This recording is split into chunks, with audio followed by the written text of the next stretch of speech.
Complete হবে, তারপরে করবো। হ্যাঁ, অসুবিধা নেই তো কিছু? না স্যার। হ্যাঁ, আচ্ছা, ফার্স্ট তাহলে আমি ওইখান থেকে শুরু করছি। হেডিং করবে net national product, NNP. Net national product. Office খুলে নে, হ্যাঁ, আচ্ছা, রেডি তো সবাই? তাহলে আমি স্টার্ট করবো আর কি। হ্যাঁ স্যার। হ্যাঁ স্যার। আচ্ছা, তাহলে দেখো, নেট মানে কি, যে কোনো জিনিসের নেট ভ্যালু বার করতে হলে কি করতে হয়, গ্রস থেকে একটা পার্টিকুলার কিছু বাদ দিতে হয়। সেটা কি? সেটা হচ্ছে এক্সপেন্ডিচার। এখানে যেটা বাদ দেবো সেটা এক্সপেন্ডিচার, কিন্তু সেটা একটা পার্টিকুলার এক্সপেন্ডিচার, যেটাকে আমরা বলছি ডেপ্রিসিয়েশন বা কস্ট অফ ফিক্সড ক্যাপিটাল। মানে যদি এগ্রিকালচারের কথা ভাবি, তাহলে এগ্রিকালচার যদি আমি ট্র্যাক্টর ইউজ করি, সেইটার যে মেনটেন্যান্স, সেইটার যে কস্ট, মেনটেন্যান্স কস্ট, সেটাকে আমরা বলছি ডেপ্রিসিয়েশন বা কস্ট অফ ফিক্সড অ্যাসেট বা ফিক্সড ক্যাপিটাল। এটা যদি জিএনপি মানে গ্রস ন্যাশনাল প্রোডাক্ট থেকে বাদ দিই, তাহলে সেটা পাবো এনএনপি। তাহলে এটা লেখো, আমি ডেফিনেশনটা বলছি যে net national product is the difference between gross sorry difference between gross national product and depreciation. Gross national product and depreciation. ঠিক আছে, কিন্তু দেখবে ডব্লিউবিসিএস বলো বা সিজিএল এখন এই কোশ্চেনটা হচ্ছে যে হোয়াট ইজ ডেপ্রিসিয়েশন। ডেপ্রিসিয়েশনটাও জেনে রাখা বেটার। প্রথমটা হলো নেট ন্যাশনাল প্রোডাক্ট, ওর সঙ্গে ব্র্যাকেটে লিখে রাখা ভালো ডেপ্রিসিয়েশনের ডেফিনেশনটা। ওখানে স্টপ দিয়ে লিখবে ডেপ্রিসিয়েশন ইজ দ্য, বা simple depreciation means cost of fixed capital. ঠিক আছে, কস্ট অফ ফিক্সড ক্যাপিটাল, এটাকে আমরা বলছি depreciation, cost of fixed capital. ঠিক আছে, এটা হলো। এরপরে এনএন পরের মানে এনএনপিটা কন্টিনিউ করছি। এরপরে লিখবে এনএনপি করা যায়। একটা হচ্ছে যেটা আমরা আউটলেট মানে কোম্পানি থেকে পাচ্ছি, যেখানে প্রোডাকশন হাউস, সেটাকে বলা হচ্ছে ফ্যাক্টর কস্ট।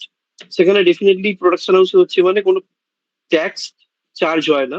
সেখানে জেনারেলি যেটা দেখতে পাওয়া যায়, সাবসিডি দেখতে পাওয়া যায়। সাবসিডি তো জানো, government help in terms of money, টাকার অঙ্কে যেটা দেওয়া হয়। আর ওই জিনিসটাই যখন মার্কেটে আসছে অ্যাজ এ প্রোডাক্ট, তার উপর কিন্তু ইনডাইরেক্ট বিজনেস ট্যাক্স বলছি করছে। তাহলে দুটো ডিফারেন্স হচ্ছে, যদি আমি মার্কেটে এনএনপি দেখি, যেটাকে এনএনপি মার্কেট প্রাইস বলছে, তার মধ্যে অবশ্যই থাকবে একটা এক্সট্রা ভ্যালু বা এক্সট্রা কস্ট, যেটাকে বলছি ট্যাক্স, ইনডাইরেক্ট বিজনেস ট্যাক্স। আর যদি আমি কোম্পানি বা মার্কেটে আসার আগে যেখানে প্রোডাকশন হচ্ছে সেখান থেকে পারচেস করি, তাহলে সেখানে ট্যাক্সটা থাকবে না, সেখানে দেখতে পাবো সাবসিডি।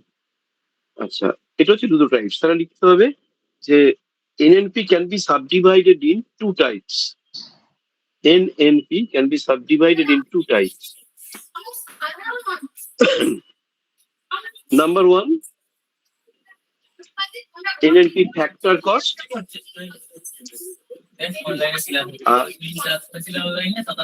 Number two হচ্ছে মার্কেট প্রাইস।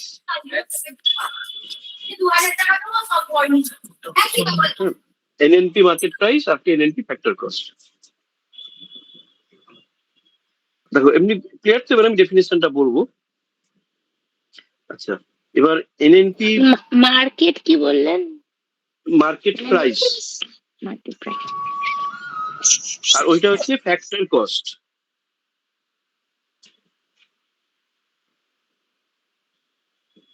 ঠিক আছে, আচ্ছা, এইবার স্টপ দিয়ে যে যেটা করতে হয় আমাদের, সেটা ডেফিনেশন তো সেভাবে পড়ে না, ডেফিনেশনটা বলছি, কিন্তু যেটা ভীষণভাবে পড়ে সেটা হচ্ছে দুজনের মধ্যে রিলেশন পড়ে বা ডিফারেন্স পড়ে। আমি ওটা বলবো, তার আগে ডেফিনেশনটা বলে রাখি। কিন্তু সিম্পল হবে, NNP market price means NNP with indirect business tax.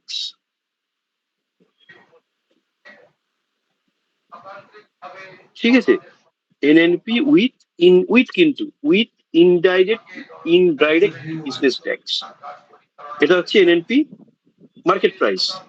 আর যদি ফ্যাক্টর কস্ট বলে, সিম্পল মাথায় রাখবে যে এনএনপি উইথ অনলি সাবসিডি। ঠিক আছে, এনএনপি উইথ অনলি সাবসিডি, এটা হচ্ছে ফ্যাক্টর কস্ট। কিন্তু একটা ডবল স্টার দিয়ে রাখবে, এই যে এনএনপি ফ্যাক্টর কস্ট, এটাই কিন্তু অ্যাকচুয়ালি ন্যাশনাল ইনকাম।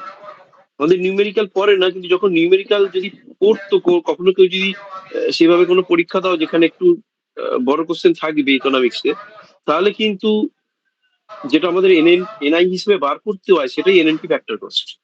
এটা ডবল স্টার দিয়ে রাখবে যে NNP factor cost is equivalent with NI, মানে ন্যাশনাল ইনকাম।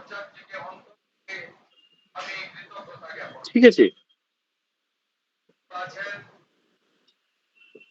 আচ্ছা, এইটা হয়ে গেল ফ্যাক্টর কস্ট আর মার্কেট প্রাইসের ডিফারেন্স। কিন্তু যেটা বলছিলাম এই ডেফিনেশন, যে রিলেশনটা, তাহলে দেখো যদি আমি মার্কেট প্রাইস থেকে ফ্যাক্টর কস্টে যেতে চাই, তাহলে আমাকে যেটা করতে হবে, মার্কেট প্রাইসে কি আছে, ইনডাইরেক্ট বিজনেস ট্যাক্স কি নেই, subsidy.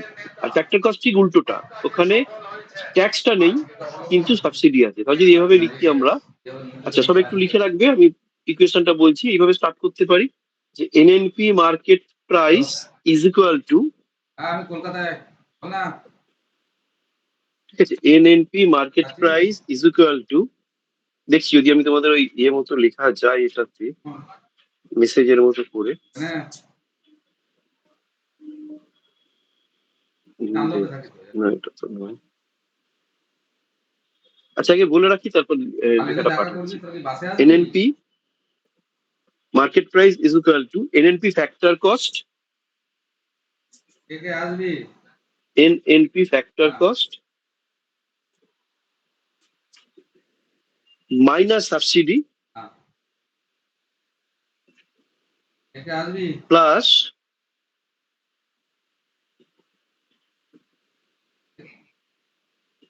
Indirect sorry business tax, দুজনকে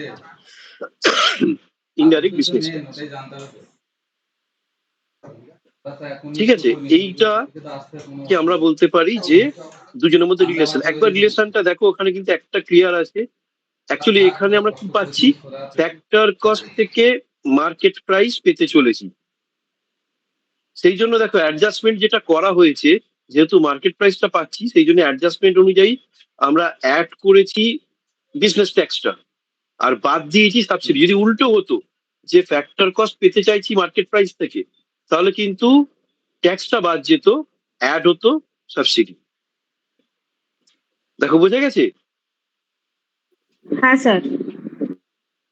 আমি দেখি তোমাদের মেসেজ করে পাঠাচ্ছি ইয়েটা, কি যেন এই যেটা বললাম সেটা দেখছি। আচ্ছা এইটা ক্লিয়ার তো, এটাই রিলেশন।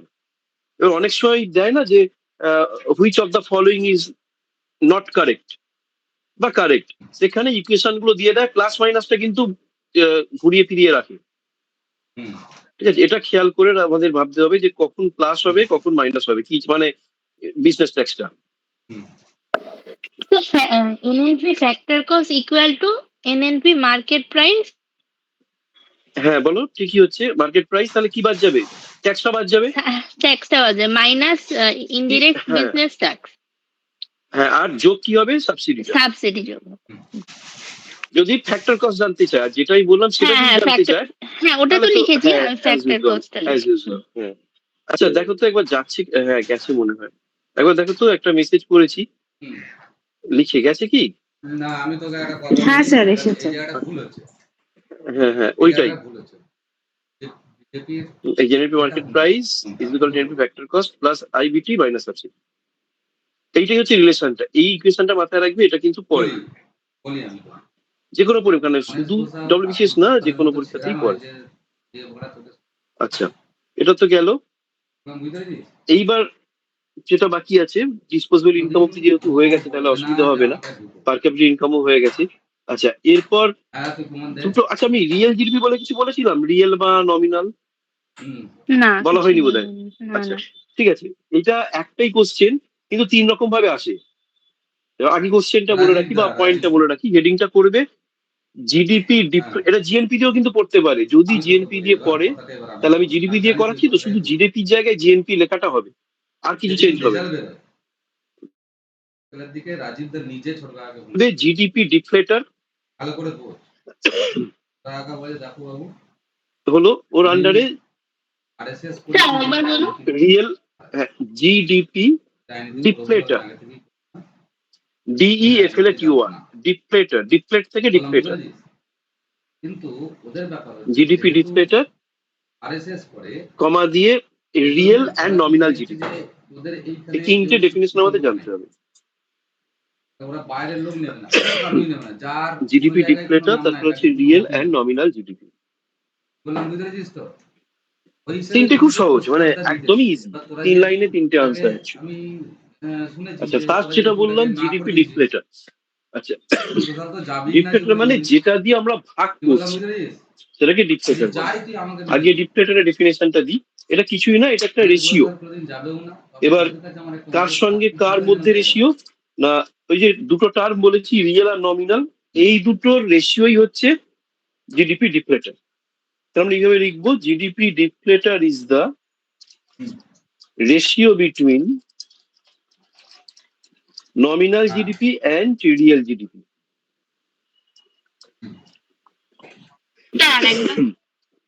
হ্যাঁ, GDP deflator is the ratio between nominal GDP and real GDP. Nominal and real GDP. এটা হচ্ছে জিডিপি ডিফ্লেটারের ডেফিনেশন। কিন্তু এখানে অবভিয়াসলি তোমাকে এই যে দুটো টার্ম বললাম সেই দুটো টার্মও জানতেই হবে, নাহলে মানে আনসারটা কমপ্লিট হবে না, ইনকমপ্লিট থেকে যাবে। এবং শুধু আনসারের জন্য না, এই দুটোই আলাদা আলাদা কিন্তু কোশ্চেন আসতেই পারে সেটা। আচ্ছা, সেই জন্য এবার এটা হয়ে গেল জিডিপি ডিফ্লেটার। আচ্ছা, এবার যেটা লিখবে ওই রিয়েল নমিনাল, যেটা আগে লিখতে চাই। আচ্ছা, কোনটা আগে লিখবে? নমিনাল দিয়ে লেখো, যেহেতু নমিনাল বাই রিয়েল হয় ইকুয়েশনটা। স্টপ দিয়ে লিখবে nominal GDP is the nominal GDP is the current year GDP. আর সেটা একটু বুঝিয়ে নি লেখার পর, লেখা হয়ে গেলে বলবে, আমি এটা একটু বোঝাবো, মানে এটা একটু জেনে নিলে আরো ইজি হবে, মানে মুখস্থ করতে হবে না। হ্যাঁ স্যার। হ্যাঁ, এবার দেখো কারেন্ট ইয়ার জিডি মানে কিছুই না, এটা তো 2026। 2026 এ ইন্ডিয়া কতটা জিডিপি অ্যাচিভ করেছে বা আর্ন করেছে, সেটা যদি 2026 দিয়ে মেজার করি, সেই জিডিপিটাকে বলা হচ্ছে কারেন্ট ইয়ার বা নমিনালি জিডিপি। ঠিক আছে, 2026 সালে জিডিপি 2026 সালে প্রাইস দিয়ে মেজার করছি, সেটাকে বলা হয় কারেন্ট ইয়ার বা নমিনাল জিডিপি। এটার খারাপ দিক কি? এটার খারাপ দিক হচ্ছে এই জিডিপির ভ্যালুটা দেখবি অস্বাভাবিক রকম বেশি, এবং এর মধ্যে ইনফ্লেশনটা ঢুকে আছে, এটা কিন্তু রিয়েল নয়। হয়তো দেখা যাবে এই জিডিপি গ্রোথ রেট 10 পেরিয়ে গেছে, কিন্তু অ্যাকচুয়াল যদি তুমি মেজার করো রিয়েল দিয়ে, যেটা আমি পরেই বলছি ডেফিনেশনটা, সেখানে দেখবে তার রেটটা হয়তো 4%। তার কারণ কি? তার কারণ হচ্ছে এর মধ্যে যেটা ঢুকে আছে সেটা হচ্ছে ইনফ্লেটেড রেট। ইনফ্লেটেড রেট মানে হচ্ছে, খুব সিম্পল একটা এক্সাম্পল দিচ্ছি, আজ থেকে অন্তত পক্ষে 50 কি 55 বছর আগে, মানে 1965-70, সেই সময় ভেবে দেখো, আমরাও শুনেছি, তোমরাও ডেফিনেটলি শুনেছো, যে 2 টাকা 3 টাকার ভ্যালু ছিল অনেক বেশি। আমি অত দূরও যেতে বারণ করছি, আমরা নিজেরা ইউনিভার্সিটিতে মানে ওই 2001-2 সালে দেখেছি 6 টাকায় ডিম টোস্ট। ইউনিভার্সিটি মানে চিপ ক্যান্টিন নয়, কিন্তু খড়গপুর বা মেদিনীপুরের সামনে যে দোকানগুলো বা কলকাতা দেখেছি এই রেটে বিক্রি হয়েছে। সেটা আজকে কোথায় গেছে? 25 টাকা 20 টাকা ছাড়িয়ে যাচ্ছে।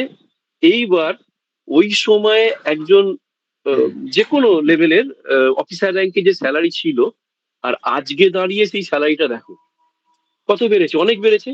মানে একটা সময় আমি শুনেছি যে রেলের স্যালারি ছিল 75 টাকা 70 টাকা, পুলিশের স্যালারি ছিল 112 টাকা, সেটা আজকে কোথায় দাঁড়িয়েছে? তাহলে সেই রেসপেক্টে আমরা যদি বলি যে আগেকার লোকেদের থেকে এখনকার লোকের অনেক ভালো আছে, অনেক বেটার আছে, তারা তাদের স্যালারি মোর দ্যান 1000 টাইম বেড়ে গেছে, কিন্তু সেটা কি রিয়েল? তার সঙ্গে এটাও মাথায় রাখতে হবে স্যালারি যেরকম বেড়েছে তার সঙ্গে একইভাবে বা তার থেকে বেশি হারে যেটা বেড়েছে সেটা হচ্ছে জিনিসপত্রের দাম। এবার নমিনাল জিডিপির ক্ষেত্রে কি হয়, শুধু যে বৃদ্ধি পাচ্ছে সেটা দেখায়, সেখানে সবসময় দেখা যায় হিউজ বেড়েছে, কিন্তু তুমি যখন রিয়েল টার্ম দেখবে তখন ডেফিনেটলি সেটা কি হয় মেজার হবে। এই যে আমরা বললাম একটু আগে যে নমিনাল বলতে বোঝায় 2026-এর জিডিপি 2026-এর প্রাইস লেভেল দিয়ে মেজার করছে, এখানে ভুল কিছু নেই, কিন্তু এটা একটা ধাঁধার মতো। হ্যাঁ, মানে এটা বলা যেতে পারে পরিষ্কার যে এটা সিউডো ভ্যালু। তার কারণ কি, কারণ 2026-এর প্রাইস লেভেল দিয়ে যে আমি মাপছি, প্রাইস লেভেলটাই তো অলরেডি ইনফ্লেটেড। তাহলে আমি রিয়েল বাড়লো কি কমলো সেটা কিভাবে বুঝবো? আগে একটা সময় ছিল 10 বছর এখন আগের প্রাইস লেভেল দিয়ে মেজার করতে হতো, এখন সেটা কমিয়ে এনে 5 বছর হয়েছে। আবার জানি না রিসেন্ট ফিনান্সিয়াল ইয়ারে এখনো চলছে কাজ, কি আসে রিপোর্টটা। এখনো পর্যন্ত যা আছে 5 বছর আগের কোনো একটা ভ্যালু হ্যাঁ, যেটাকে কনস্ট্যান্ট প্রাইস হিসেবে বা বেস প্রাইস বা বেস ইয়ার প্রাইস হিসেবে ধরে তার রেসপেক্টে মাপা হয়। মানে খুব সিম্পল হয় ইকুয়েশনটা যে 2000, এখন তো 26, আমি দেখছি 2020 সাল, সাপোজ আর 2020 আমি সালে বলি কনজিউমার প্রাইস ইন্ডেক্স কি ছিল, সেই প্রাইস ইন্ডেক্সে 2026 সালের স্যালারিটাকে ডিফ্লেক্ট করে দেখা যাচ্ছে যেটা রিয়েলি কতটা বেড়েছে। যদি রিয়েলি বাড়ে তাহলে দেখবে, যদি আমি বলি 10% ইনক্রিমেন্ট নমিনালে, সেটা রিয়েলে দেখাবে হয়তো 4 থেকে 5%। ঠিক আছে, এটাই ডিফারেন্স দুটোর মধ্যে। তাহলে নমিনালটা ক্লিয়ার, যে ইয়ার আমরা বলছি সেই জিডিপি সেই ইয়ারের প্রাইস দিয়ে মাপছি, আর কনস্ট্যান্ট বা রিয়েল জিডিপি হচ্ছে যে ইয়ারের জিডিপি ধরছি, সাপোজ 2026-এর জিডিপি, সেটাকে মাপছি 2020 সালের প্রাইস লেভেল দিয়ে। তাকে বোঝা গেছে? তারপর আমি ডেফিনেশনটা বলবো, এমনি ক্লিয়ার তো কনসেপ্টটা? হ্যাঁ হ্যাঁ স্যার। স্যার একটা বুঝেছি। হচ্ছে একটা কারেন্ট ইয়ার, একটা কনস্ট্যান্ট ইয়ার। ব্যাস, কনস্ট্যান্ট মানে পিছনের দিকে কোনো একটা ইয়ার মিনিমাম 5 বছরের গ্যাপ থাকতে আমরা হবে, কোনোদিন পার্টি না হলে আমরা ভালো ওই করে লাইন ইনফ্লেশন ভ্যালু চলে আসবে। তাহলে নমিনালটা তোমরা লিখে নিয়েছো, রিয়েলটা লিখবে যে real or constant GDP means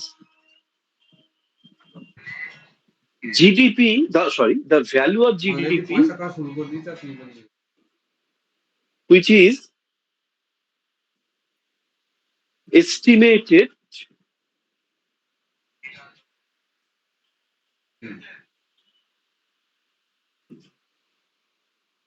through the constant price level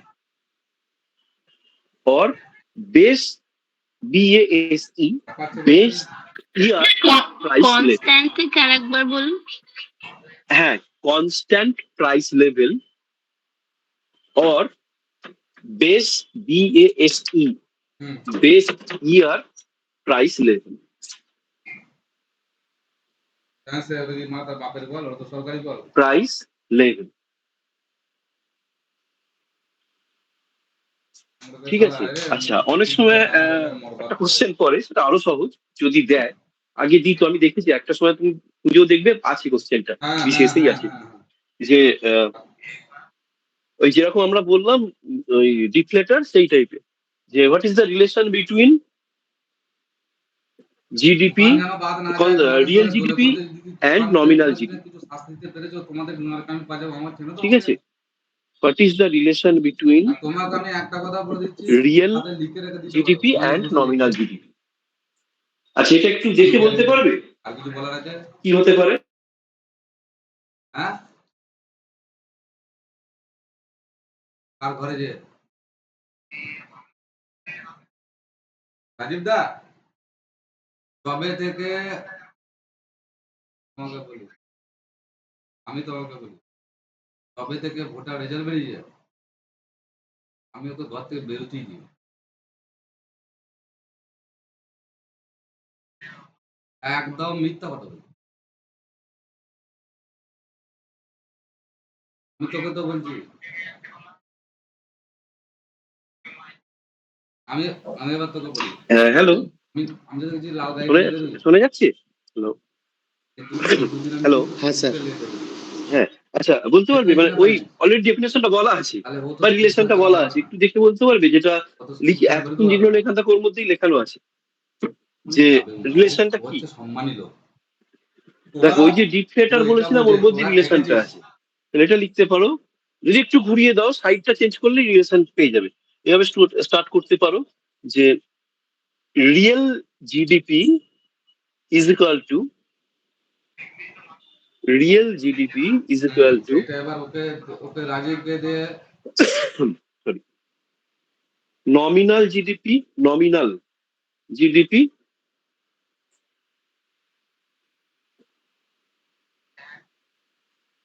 by হ্যাঁ বেস ইয়ার প্রাইস লেভেল। ওটা রাজীবের কোন পাকানো? ঠিক আছে, বেস ইয়ার প্রাইস লেভেল। তাহলে আমি তো ওটাই বলা পড়াবো, কিন্তু তোমাকে দেখো বোঝা গেছে, মানে এটাই এই বেস ইয়ার প্রাইস লেভেলটাই হচ্ছে অ্যাকচুয়ালি ডিফলেটেড। এবার ওখানে কেউ যদি লেখে যে বেস ইয়ার প্রাইস লেভেল না লিখে যে বাই ডিফলেটেড, তাহলেও হবে, অসুবিধা নেই কিছু।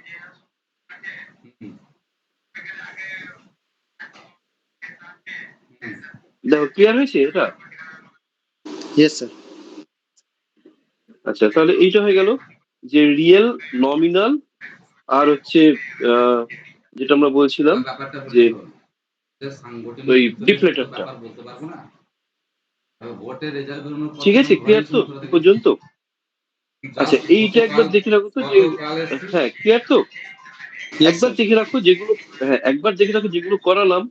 আচ্ছা, এইটা কি করেছিলাম যে কোন মেজারটা সেটা তাদের কোন সেক্টরের জন্য ইউজ হয়, মানে ন্যাশনাল ইনকাম যে মেজার 3টে পয়েন্ট, তো ওই যে যেটা হচ্ছে ইনকাম হ্যাঁ স্যার, করেছিলেন। হ্যাঁ হ্যাঁ হ্যাঁ, ওই 3টে যে আছে সেক্টর আমাদের, প্রাইমারি, সেকেন্ডারি, টার্সিয়ারি, না তোর তার জন্য কোনটা? হ্যাঁ, আচ্ছা। প্রাইমারির জন্য প্রোডাকশন বলেছিলেন। আমার মনে হয় হ্যাঁ হ্যাঁ ঠিক। না তাহলে তো সবই ঠিক আছে, ওগুলো তো আর বাকি নেই। তাহলে ন্যাশনাল ইনকামে আচ্ছা এবার বলো তো কি কি করালাম, কোনো কিছু বাকি ছিল একটু বুঝতে পারবো তাহলে। মানে ন্যাশনাল ইনকামটা কি কি হয়েছে সেটা একটু বলো তো, তাহলে একবার দেখে নি কিছু বাচ্চা আছে কিনা। মানে ওই দিন প্লাস আজকে এখনো পর্যন্ত যতটুকু হয়েছে। আমি হ্যাঁ এটা নিজেদের বন্ধুর মধ্যে আলোচনা। পুরোনো খাতা থেকেও বলতে পারো।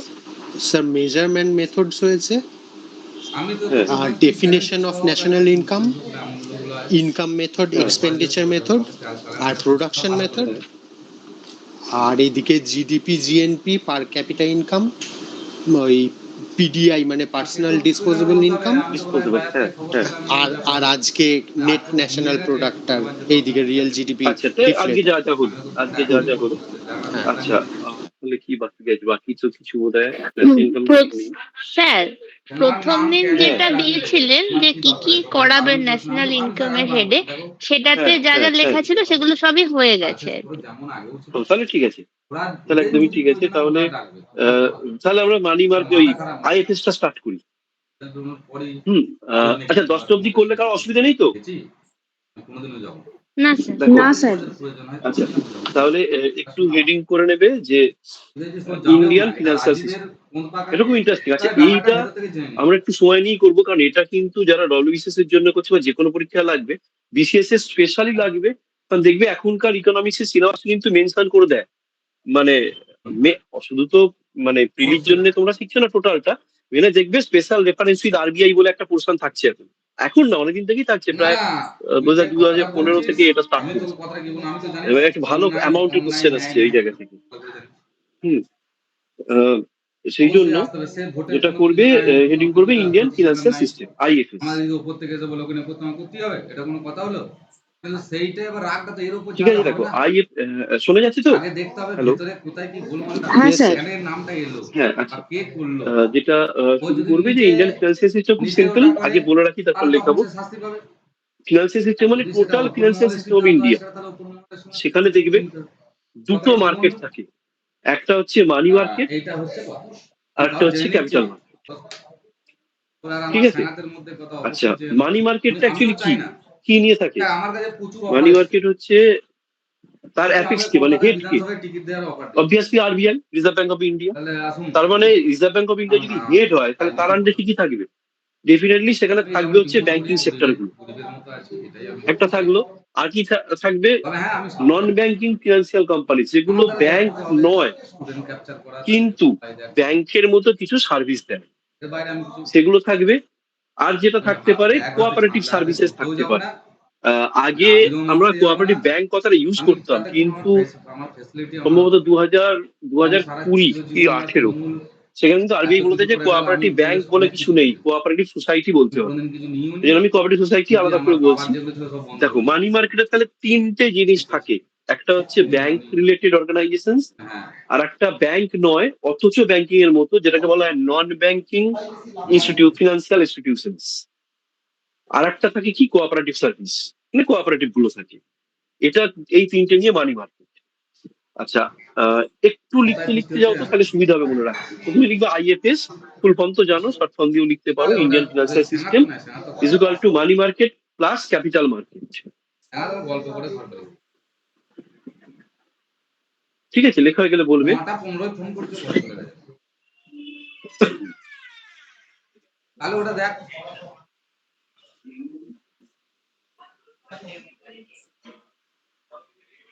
স্যার আরেকবার বলবেন এটা? হ্যাঁ, লিখবে যে Indian financial system is equal to money market plus capital market. এটা লেখার পরে একটু বলবে। ঠিক আছে স্যার। হ্যাঁ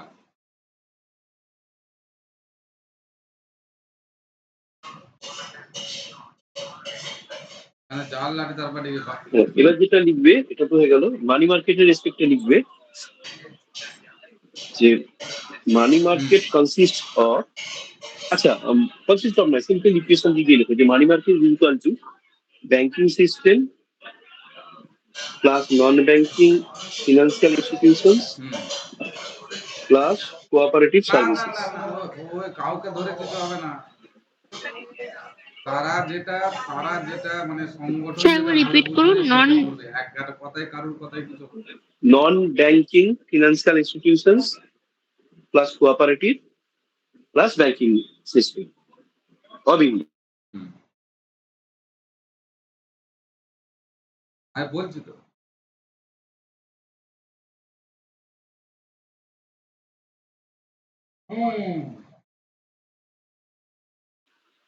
হয়ে গেলে বলবে। তো বললে তো হবে না। হ্যাঁ স্যার। তারা অন্ধকার দিনে ছিল। আচ্ছা, এটা হলো, এটা মানি মার্কেট। আছে এবার লিখবে capital market is equal two,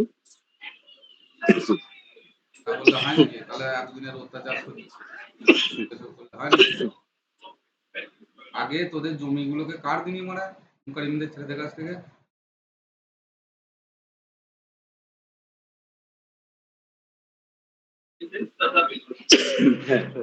capital market is equal two লিখবে যেটা সিকিউরিটি। আচ্ছা, সিকিউরিটি মার্কেট তো নাম শুনেছো। সিকিউরিটি মার্কেট হচ্ছে আমরা যেটা সবথেকে যেটা বড় আর কি ভোলাটাইল মার্কেট বললে ভুল হবে না, বলা হয় যেটাকে মানে বলছি আমরা শেয়ার মার্কেট। ঠিক আছে, তাহলে লিখবে সিকিউরিটি মার্কেট বা ডাইরেক্ট শেয়ার মার্কেটও লিখতে পারো, অসুবিধা নেই। সিকিউরিটি মার্কেট ওর এজেন্ট তো প্লাস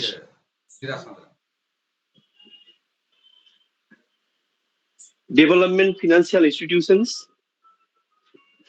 ডেভেলপমেন্ট ফিনান্সিয়াল ইনস্টিটিউশনস।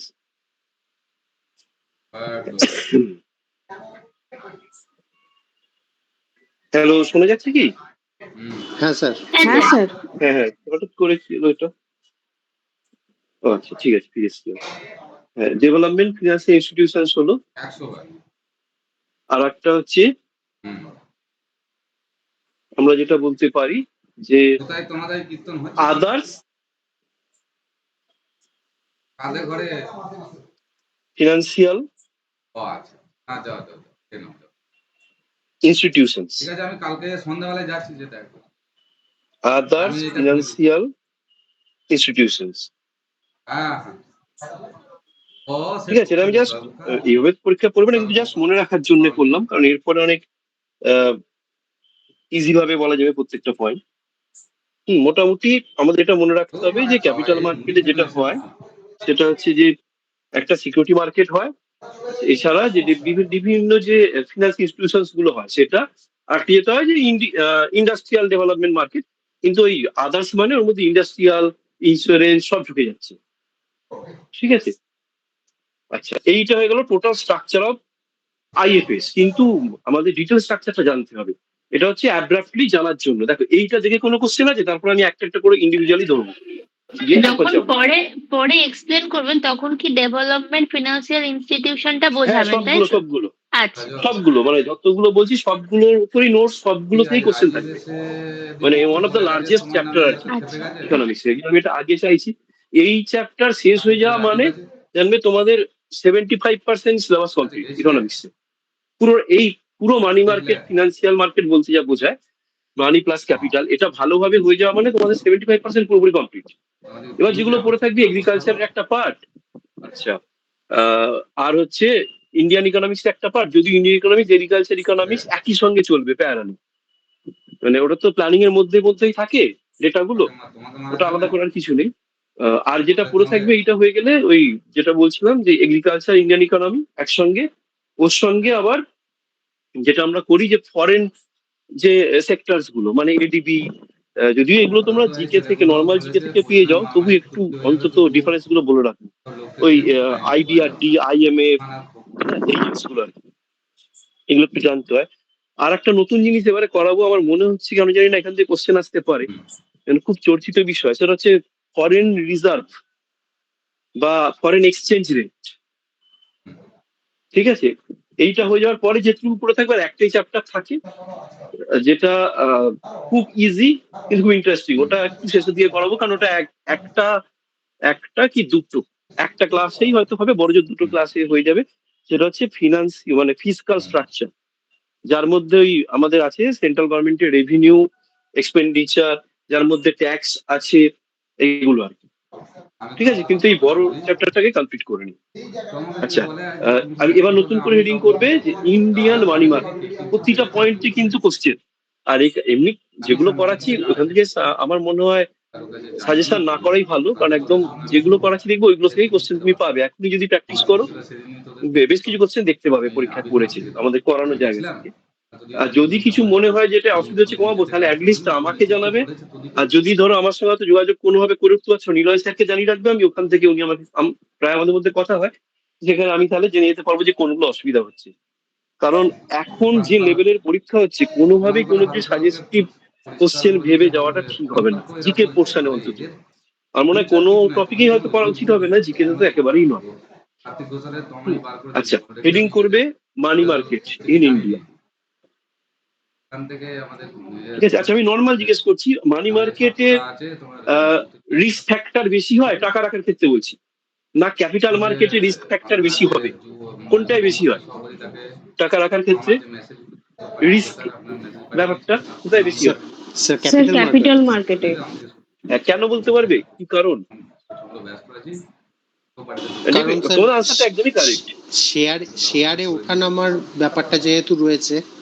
হ্যাঁ, এটা হাইলি ভোলাটাইল, একদম কারেক্ট। ঠিক আছে, এটাই। আচ্ছা, আর একটা কোশ্চেন থাকে যে কোন মার্কেটে লিকুইডিটির পরিমাণটা বেশি হয়, মানে লিকুইডিটি মানে অন্য কিছু না, ক্যাশ কয়েনের ইউজটা বেশি হয় কোন মার্কেটে? স্যার মানি মার্কেটে। ঘুরিয়ে বললে হ্যাঁ, কারণ হচ্ছে মানি মার্কেটে সবসময় বেশি। আর যদি ঘুরিয়ে দেয় যে কোথায় বন্ড, হ্যাঁ শেয়ারস, ইকুইটি এগুলো বেশি হয়, সেটা হবে ক্যাপিটাল মার্কেটে। তা দেখো তুমি দুটো ফিচার কিন্তু পাচ্ছ একসঙ্গে। মানি মার্কেটের রেসপেক্টে যদি ভাবো, রিস্ক কম, ক্যাপিটাল মার্কেটে রিস্ক বেশি। মানি মার্কেটে লিকুইডিটি মানে লিকুইড অ্যাসেটস এর পরিমাণ বেশি, ক্যাপিটাল মার্কেটে আদার দেন লিকুইড অ্যাসেটস তার পরিমাণ বেশি। আচ্ছা, আর একটা হয়, সেটা কি, ধরো ক্যাপিটাল, তুমি নিশ্চয়ই শুনে থাকবে এক একজন মানুষের শেয়ার কিন্তু 200 বছর ধরে চলছে, 100 বছর ধরে চলছে, 50 বছর ধরে চলছে। কিন্তু তুমি কখনো শুনেছো যে ফিক্সড ডিপোজিট 50 বছরের দিয়েছে? ঠিক আছে, পাবে না। তাহলে কোনটা শর্ট টার্ম, কোনটা লং টার্ম ট্রানজাকশনের রেসপেক্টে যদি ভাবো? স্যার শর্ট টার্মের জন্য মানি মার্কেট আর লং টার্মের জন্য ক্যাপিটাল হ্যাঁ, মার্কেট। একদম তাই। এবার দেখো এই তিনটেকে ভেবে একটা কিছু ভাবো, সেটাই ফিচার্স অফ মানি মার্কেট, আবার ক্যাপিটাল মার্কেট। তাহলে যদি মানি মার্কেট কাকে বলে, এদের তো ডেফিনেশন এরকম হয় না ইকোনমিক্স এর ফিনান্স পার্টে, অ্যাকচুয়ালি যেমন মানির ডিফারেন্স বা মানির মানির ডিফারেন্স, এগুলো তো ডেফিনেশন হয়। সেই ডেফিনেশন গুলো কিন্তু অ্যাকচুয়ালি দেয়ার পারফরমেন্স। তাহলে এখানেও যদি বলি অ্যাক্টিভিটিস, যদি কোশ্চেন থাকে হোয়াট ইজ মানি মার্কেট, তাহলে সিম্পল এই ফিচার্স গুলো যদি তুমি পর পর ভাবো, সেটাই এর ডেফিনেশন। ঠিক আছে, এখানে কোশ্চেন কিরম থাকে, এখানে কিন্তু আমাদের নেট সেটেও আমরা যখন পরীক্ষা দিয়েছি এরকম কোশ্চেনই থাকতো, যে which of the following is or are the features of money market, অথবা which of the following is not the feature of money এখন মার্কেট। যেটা কেসটা দাঁড়িয়ে দেখো which of the following R feature, সেটা অনেক ইজি, কিন্তু যদি বলে which of the following is not feature of money market, সেটা তো টাফ। সেই জন্য পুরোটা আমাদের জানতে হবে।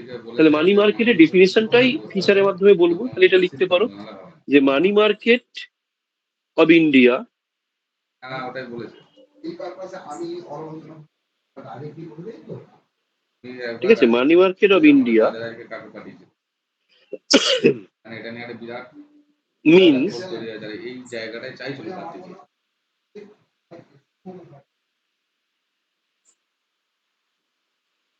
a special এসেছিল কে একদম রাজীবকে জিজ্ঞেস করে দেখো কাকে পাঠিয়েছে। type of, এটা একটা খুব বাজে বা impact স্পেশাল পড়ে টাইপ ওদের বলতে মধ্যে। পারো, স্পেশাল এরিয়া বলতে পারো, স্পেশাল সেগমেন্ট বলতে পারো, সবই বলা যায়। ঠিক আছে, দ্য সেগমেন্ট অফ দ্য তাকে কি ইন্ডিয়ান ফিনান্সিয়াল আমি সিস্টেম, কারো তোলা ধরতে যাই না, ওদের মনে হয়েছে ওরা এসেছে। ওই সেটা বলেছে আমার ঘরে সকাল থেকে বসে, which deals with এই যে বলে এসছে আমার ঘরে যে সকাল থেকে বসে আছে কি করবো, ওকে ঘুমোবো না বললে নয়। deals with যে বললাম, এরপরে ফিচার্স গুলো which deals with, তাহলে কি হবে, which deals তাই না? with তাও নামটা বলতে পারবে maximum না। liquid নামটা assets, রাজীবী হয়তো। কমা কমা দিয়ে লিখতে পারো, maximum liquid assets, এটা ওদের মধ্যে একটা বিরাট difference সৃষ্টি হয়েছে। এবার এটাতে তো ওরা হাওয়া দেবে, কমা এটাতে হাওয়া দেবে। low risk factor and কি আর একটাই বাকি আছে, দেখো, শর্ট টার্ম ট্রানজাকশনস, না মারামারি সরি, হয়ে যাবে তাও ঠিক শর্ট আছে। Term transactions. কালকে এবার দেখো ডেফিনেশন কিন্তু আমাকে যদি কোশ্চেনে আসে না, কারণ এখানে তো লেখার কিছু নেই, সবই অবজেক্টিভ। কিন্তু যেটা আসে সেটা যেগুলো বলছিলাম যে ফিচার্স, সেই জন্য আমাদের ডেফিনেশনটা এইভাবে আমাদের মনে রাখতে হবে, যার মধ্যেই ফিচার্স গুলো ঢুকে থাকবে, তার আলাদা করে আর বিশেষ কিছু খুব বারবার রিপিট করতে হবে। তাহলে তাই ক্লিয়ার ডেফিনেশনটা, অ্যাকচুয়ালি ডেফিনেশন অফ ফিচার্স বলো এটাই, এটা ক্লিয়ার তো? Yes sir. হ্যাঁ স্যার। এটা হয়ে গেল। এবার হেডিং করবে স্ট্রাকচার অফ মানি মার্কেট। এর একটা নোটস আছে, আচ্ছা দেখছি তাহলে যদি নোটসটা পাঠাতে পারি, পাঠানো আমি নীলাশ স্যারকে পাঠিয়ে দেবো, একটা ছবি আছে আমার কাছে, যদি আমি বার করতে পারি। তার আগে আমি দেখছি যদি বার করতে পারি তাহলে ছবি তুলে পাঠিয়ে দেবো। আচ্ছা, শুধু হেডিং করবে যে structure of Indian money market, structure of বা frame of Indian money market. কাকে বলবো?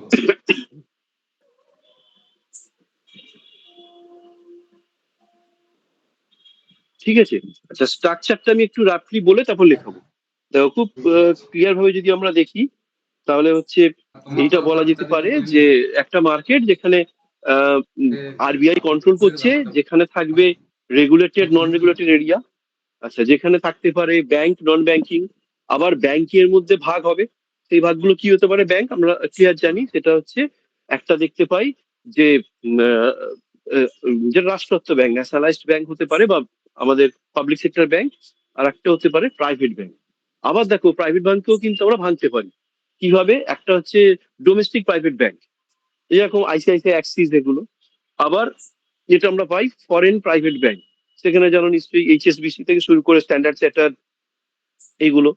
আবার এমনও হতে পারে যে পাবলিক ব্যাংক মানে সরকারি ব্যাংক কিন্তু ফরেন।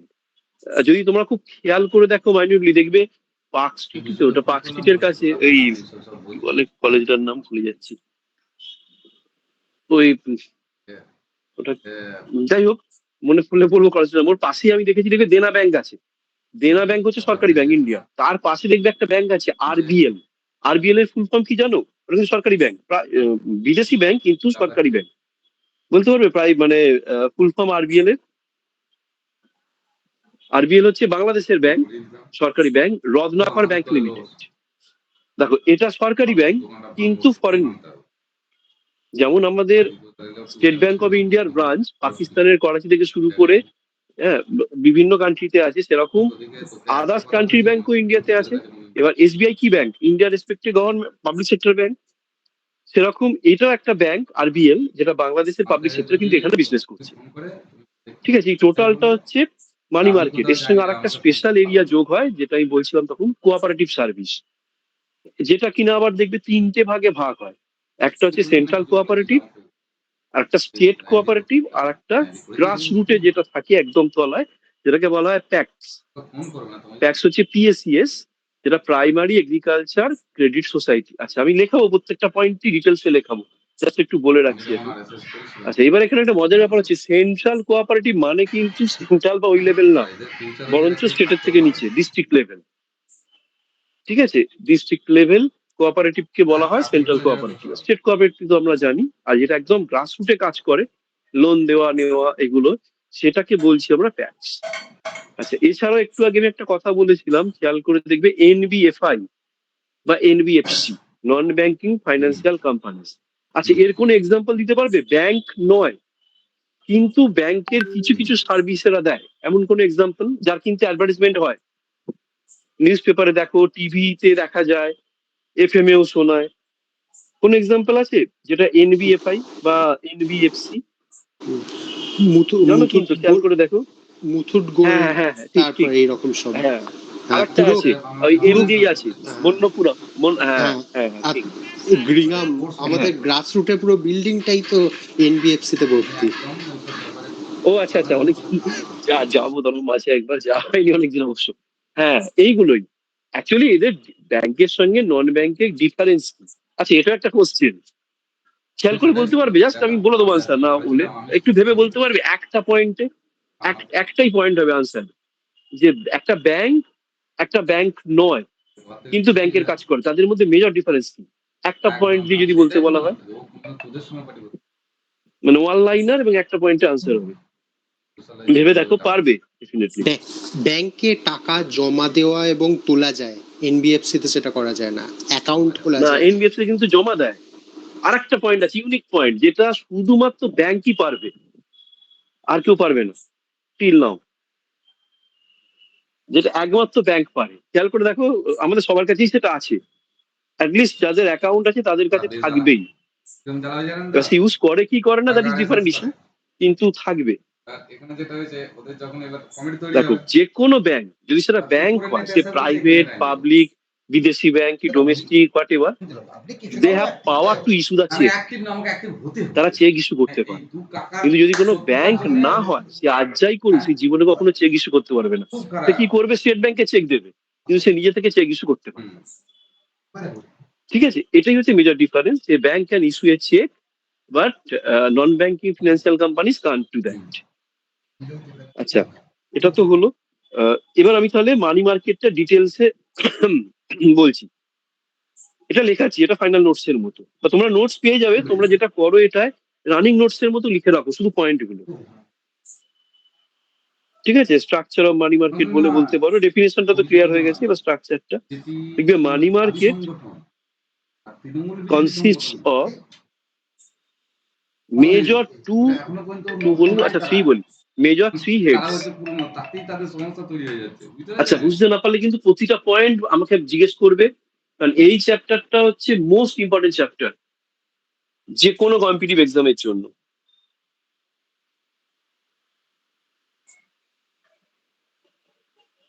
ঠিক আছে, consist of three major heads. কি কি? Number one, organised sector. Organised sector. আচ্ছা অর্গানাইজড এর উল্টো হবে পরেরটা, তাহলে উল্টো কি বলবো? Unorganised. Number two, unorganised sector.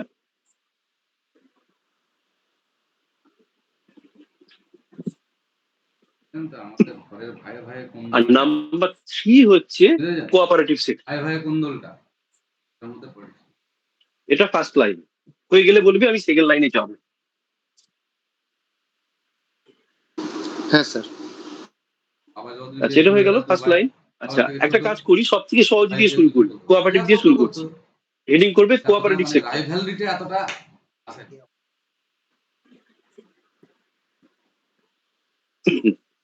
লিখবে কোঅপারেটিভ সেক্টর কনসিস্টস অফ, যে বলে দিল কাজ করে দিল।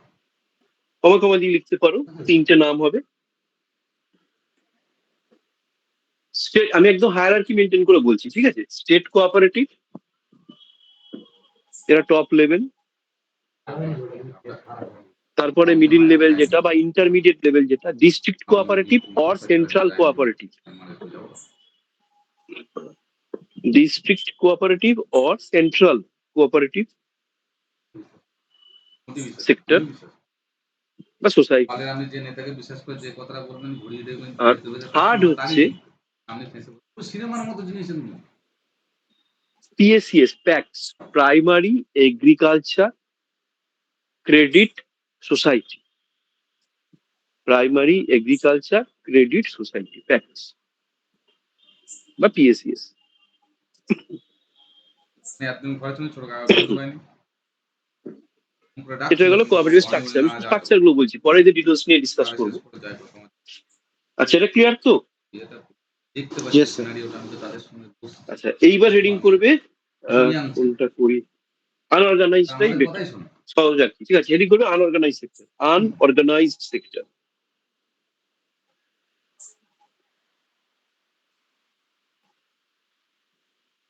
ঠিক আছে, এর মধ্যে কি কি আছে?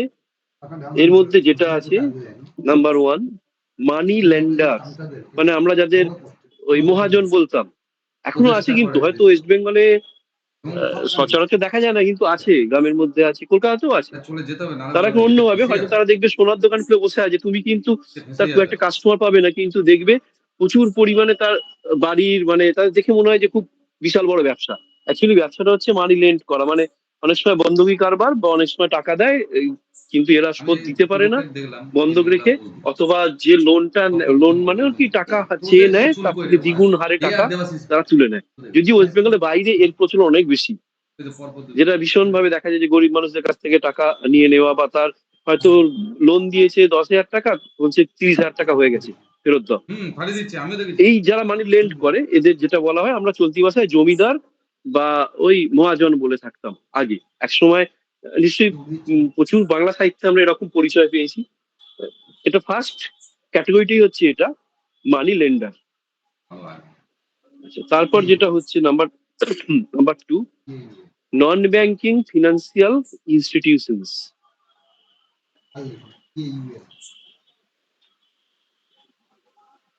ঠিক আছে, নাম্বার 2। নাম্বার 3 যেটা এনবিএফসি একটা পার্ট, কিন্তু একটা স্পেশাল পার্ট, যেটা বলছি চিট ফান্ড। আমার ফ্রেন্ডে বানাতে থাকবে। আচ্ছা চিট ফান্ডের স্পেলিংটা কেয়ারফুলি লিখবে। চিট ফান্ড কিন্তু এখানে স্পেলিংটা CHIT, চিট। চিট মানে হচ্ছে স্মল। কে করেছিল? গভর্নমেন্ট অফ ইন্ডিয়ায় কিন্তু তৈরি করে। কারণ কি, প্রত্যন্ত গ্রামে যেখানে ব্যাংক খোলা সম্ভব নয়, সেখানে এরা ব্যাংকের মতো কিছু কাজ করবে, সেই উদ্দেশ্যেই করা হয়েছিল। পরে উদ্দেশ্য পাল্টে গেছে, প্রচুর চিটফান্ড হয়েছে আমরা জানি, অনেক স্ক্যাম, অনেক কিছু চিটফান্ডের সাথে কানেক্টেড। কিন্তু অ্যাকচুয়ালি এটা গভর্নমেন্ট ইন্ডিয়ার চিন্তা ভাবনা ছিল। চিন্তা ভাবনাটা অবভিয়াসলি ভালো ছিল, যে ওই সময় তো এত ব্যাংক ছিল না, ন্যাশনালাইজড ব্যাংকও তখন ছিল না, তাহলে কাজটা কি করবে? সেখানে একটা সমজাতীয় অর্গানাইজেশন তৈরি করতে হবে, যে তাদের সঙ্গে কাঁধে কাঁধ মিলিয়ে কাজ করবে, আলটিমেট সেটা কন্ট্রোল করবে আরবিআই। এটা ছিল মটো, কিন্তু সেটা পাল্টে যায় পরবর্তী ক্ষেত্রে বা এখন। এটা চিট ফান্ড, CHIT আমি তো উঠে ফান্ডস, বায়োডাটা নিয়ে বলে সরকারি চাকরি কি করে হয়। আমি তো উঠে কিছু খুঁজে পাই না। ঠিক আছে, এইটা হচ্ছে আনঅর্গানাইজ সেক্টরের ভাগ। এইবার অর্গানাইজ সেক্টর, পরীক্ষা অ্যাডমিট চেঞ্জ হয়। Organised sector.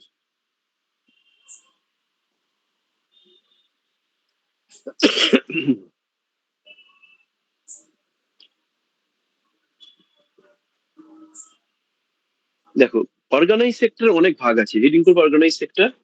ফার্স্ট যেটা হচ্ছে নাম্বার 1-এ লিখবে reserve bank of India, RBI. RBI হলো যেটা অ্যাপেক্স বডি আমরা জানি, এবং banks of government, bankers bank প্রচুর আছে, এগুলো করাবো ধীরে ধীরে, কিন্তু ফার্স্ট পয়েন্ট হবে আরবিআই। তারপরে যেটা আসবে, মানে আমি মেন হেডিং গুলো বলছি। অর্গানাইজ সেক্টর হলো মেন হেডিং, তার আন্ডারে আসছে সাব হেডিং। নাম্বার 1-এ হচ্ছে আরবিআই, ব্র্যাকেটের অবশ্যই লিখতে পারো apex body of money market, বা সিম্পল অ্যাপেক্স লিখে রাখলেও হবে, ঠিক আছে। এর পরের সাব হেডিং হবে পাবলিক সেক্টর ব্যাংকস।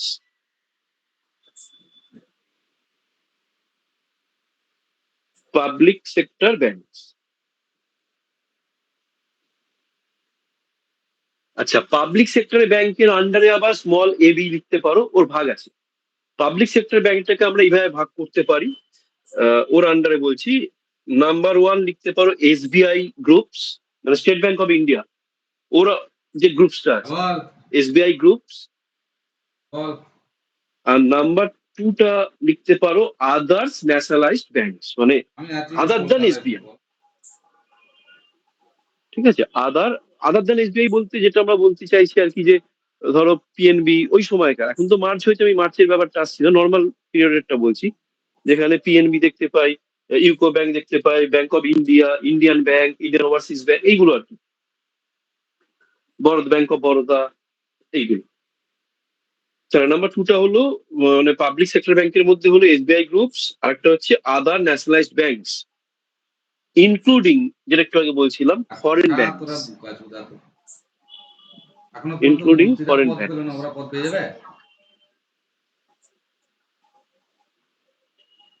আচ্ছা, এটা ছিল নাম্বার 2। নাম্বার 3-তে করবে private sector banks, private sector bank. যেটা বলবি আমি আগেই বলে দেবো, আগে বলে দেবো কি কেস হয়েছে বলে দেবো। মহল থেকে এসেছিল ছোট কাকাকে ঢুকানোর জন্য, প্রাইভেট সেক্টর ব্যাংকস।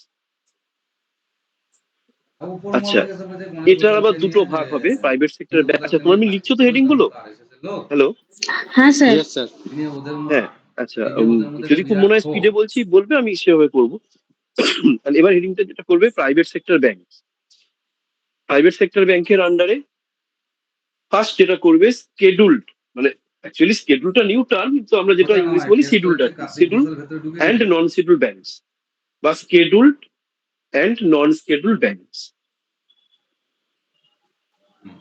আচ্ছা, এখন আর নন শিডিউল ব্যাংকস খুব একটা দেখতে পাবে না মার্কেটে, কেউ সেখানে টাকা রাখতেও চায় না, কারণ এটা মোস্ট ভোলাটাইল ইউনিট, যে কোনো দিন বন্ধ হয়ে যেতে পারে, নন রেগুলেটেড বা নন শিডিউল। শিডিউল ব্যাংক গুলোকে আমরা রাখি। শিডিউল ব্যাংক মানে দেখবে সেই আরবিআই অ্যাক্ট যখন করাবো, ওখানে একটা 1949 সালে সেকেন্ড শিডিউলড অ্যাক্ট হয়, যেটা অনুযায়ী বলা হয়েছিল যে ব্যাংকগুলো ওই সময়কার 5 লাখ টাকা দেবে, দিয়ে জমা রাখবে, তারা শিডিউল ব্যাংকের আন্ডারে পড়বে, যারা দেবে না তাদেরটা নন শিডিউল। এবার শিডিউল ব্যাংকের সুবিধে কি? শিডিউল বা শিডিউল ব্যাংকে টাকা রাখলে যদি সেটা দেখা যায় যে করাপ্ট হয়ে যাচ্ছে ব্যাংকটা, তোমার একটা জায়গা থাকবে বলার আরবিআই কাছে যে তুমি টাকা রেখেছিলে, এটা মার গেছে। যদি সরকারি ব্যাংক হয় 100% রিটার্ন হয়, প্রাইভেট ব্যাংক হলে কিছুটা তুমি রিটার্ন পাবে, সেটা ডিপেন্ড করছে টার্মস অ্যান্ড কন্ডিশনের উপর। কিন্তু যদি নন শিডিউল হয়, তুমি ক্লেমই করতে পারবে না আরবিআই কাছে, কারণ আরবিআই তোমাকে পরিষ্কার বলে দেবে যে তুমি নন শিডিউলে রেখেছো। আমরা বারবার গাইডলাইনে বলি যে শিডিউল ব্যাংকে টাকা রাখতে, যাতে তোমাদের ফিউচারে কোনো প্রবলেম হলে হেল্প করা যায়। এখানে আমরা কিছু করতে পারবো না, সেই জন্যই নন শিডিউল ব্যাংকের আর সে অর্থে কোনো গুরুত্ব নেই বললেই চলে, বা নেগেটিভ গুরুত্ব আছে। আচ্ছা, তাহলে প্রাইভেট সেক্টর ব্যাংক হলো শিডিউলড আর নন শিডিউল। আচ্ছা, schedule bank, private sector schedule ব্যাংকের আরো দুটো ভাগ হয়। একটু আগে যেটা বলছিলাম সেটা হচ্ছে কি ইন্ডিয়ান বা ডোমেস্টিক ব্যাংকস, প্রাইভেট ব্যাংক কিন্তু ডোমেস্টিক, আর হচ্ছে ফরেন ব্যাংকস। বাদল ডেকেছিল, এই হিসাবে আমি গিয়েছিলাম, এবার ওদের মধ্যে ঠিক হয়েছে। স্যার আরেকবার ঠিক বলবেন? আছে, হ্যাঁ, প্রাইভেটটা তো, প্রাইভেট হ্যাঁ সেক্টরটা স্যার। তো, হ্যাঁ হ্যাঁ হ্যাঁ, হ্যাঁ। প্রাইভেট সেক্টর হচ্ছে, হ্যাঁ, দুটো মেজর হেড, একটা শিডিউল বা শিডিউল্ড, আর একটা নন শিডিউল বা নন শিডিউল। আচ্ছা, নন শিডিউল্ড এর কোনো ভাগ নেই, ওটা ওখানেই কমপ্লিট।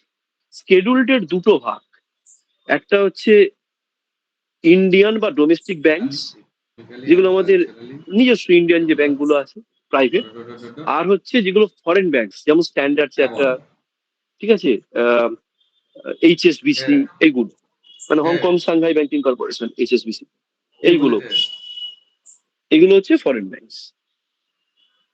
আচ্ছা, এখানে আর একটা ব্যাংক আমি যোগ করে দিচ্ছি যেগুলো আগে কেবলমাত্র ক্যাপিটাল ব্যাংক হিসেবে কাজ মানে ক্যাপিটাল মার্কেটে থাকতো, কিন্তু এখন মানি মার্কেটেও দেখতে পাওয়া যায়।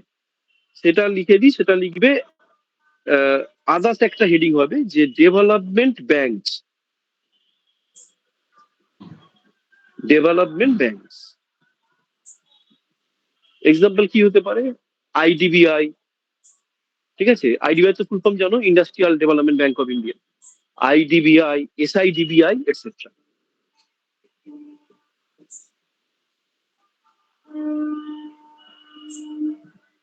ঠিক আছে, এটা হলো অ্যাকচুয়াল মানি মার্কেটের স্ট্রাকচার।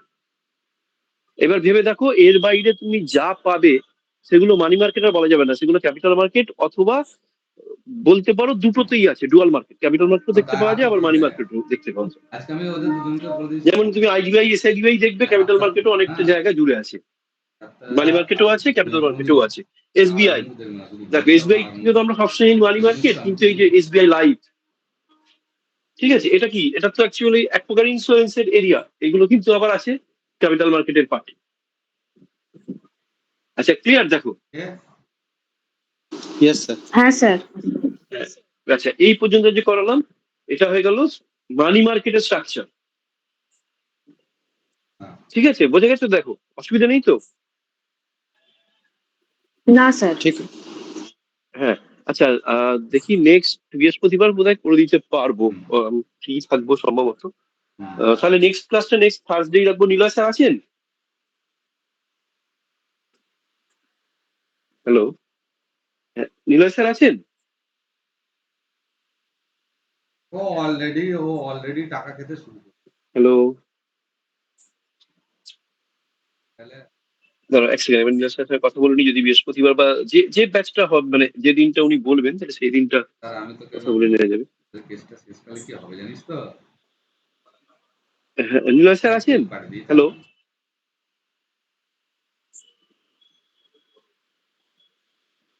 আচ্ছা ঠিক আছে, আমি তাহলে কল করে নেবো এখন নিলয় স্যারকে। আচ্ছা, তাহলে এই পর্যন্ত আজকে থাকলো, তোমরা প্রথমে একটু নোট করে নিয়েছো কি কি হয়েছে? হ্যাঁ স্যার। নোট করা স্যার। আছে তো? হ্যাঁ। আচ্ছা, এবার হ্যাঁ। নেক্সট ক্লাসটা সেটা যেদিনই হোক বা নেক্সট উইক বা তারপরের উইক, আমরা কিন্তু এর পর থেকে মানে এই যেটা বললাম মানি মার্কেট এর ডিটেলসে কি কি কোশ্চেন আছে, যখন তোমাদের এরপরে যেটা আমি স্টার্ট করবো যে আরবিআই এবং তার ফাংশনস। আচ্ছা, আরবিআই ফাংশনস করাতে করাতে ওখানে পাবো হচ্ছে মনিটারি পলিসি, ঠিক আছে, তার ভাগগুলো, ওখান থেকে প্রচুর প্রচুর কোশ্চেন থাকে, মানে পুরো চ্যাপ্টারটাই কোশ্চেনে ভর্তি। এই মানিটারি পলিসি পরের দিন তাহলে ডেফিনেটলি আমরা আরবিআই, তার ফাংশনস আর মানিটারি পলিসি কমপ্লিট করব। ঠিক আছে, এইটা কমপ্লিট করে দেওয়া মানে মানি মার্কেট কমপ্লিট।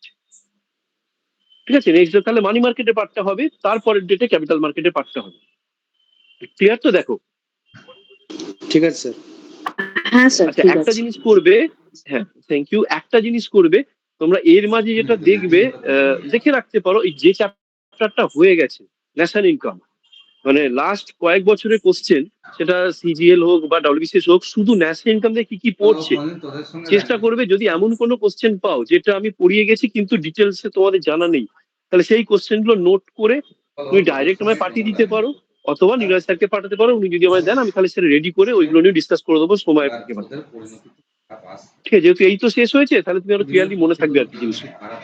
আবার মানি মার্কেট শেষ হয়ে গেলে মানি মার্কেট নিয়ে আমরা ডিসকাস করবো তখন কোশ্চেন আনসার নিয়ে পরীক্ষা।